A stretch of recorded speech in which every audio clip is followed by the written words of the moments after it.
মাত্র 10 টাকা খরচ করে বানিয়ে ফেলতে পারেন সুন্দর এই মজারেলা চিজ। আসসালামু আলাইকুম, ফাতেমা চ্যানেল ব্লগ থেকে চলে আসছি নতুন একটি ভিডিও নিয়ে।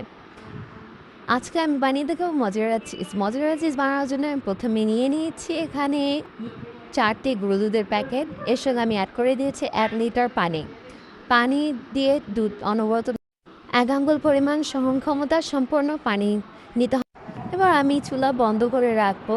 এবার আমি 1 টেবিল চামচ লেবু রস দিয়ে অনবরত নাড়তে থাকবো যতক্ষণ না দুধটা ফেটে যাবে। এরপর আমি একটা সাদা কাপড়ের মধ্যে দুধটা ঢেলে নেব। ছানা ঢালার পর অনবরত চিপতে হবে যতক্ষণ না পর্যন্ত এর মধ্যে থাকা পানিটা বের হয়ে আসে।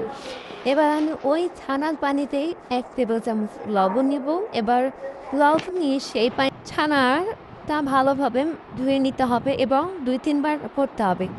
এরপর ভালো করে আমি ওইটা ধুয়ে নেওয়ার পর ফ্রিজে রাখা আমার বরফ দিয়ে বরফের পানিতে কিছুক্ষণ ডুবিয়ে রাখতে হবে। এরপর আমি ফ্রিজে পানিতে ডুবিয়ে রাখবো যতক্ষণ না পর্যন্ত এটা সুন্দরভাবে একটা পারফেক্ট ডোতে তৈরি হয়ে যাচ্ছে। যখন এটি পারফেক্ট ডোতে তৈরি হয়ে যাবে আমি একে একটি ফয়েল পেপার দিয়ে